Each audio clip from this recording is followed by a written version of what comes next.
Welcome back to MPV Auto. Among the legendary automobiles meant as a little SUV is the Mitsubishi Pajero Mini.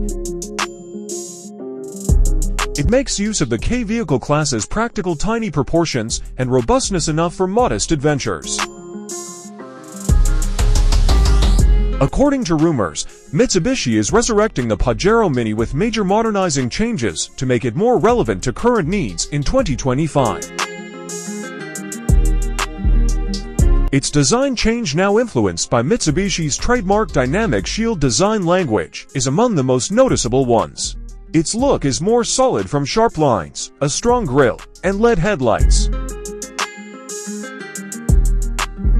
Though ideally, it will inspire us in the future, this rumor is only a dream. From mechanical standpoint,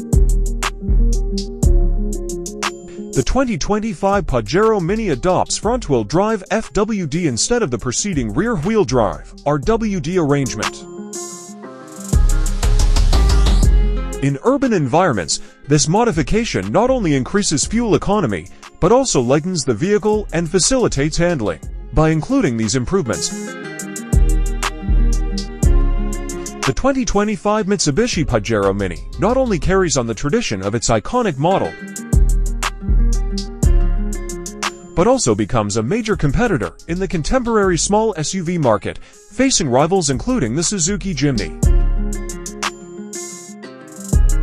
Don't forget to like and subscribe. Thanks for watching and see you in the next video.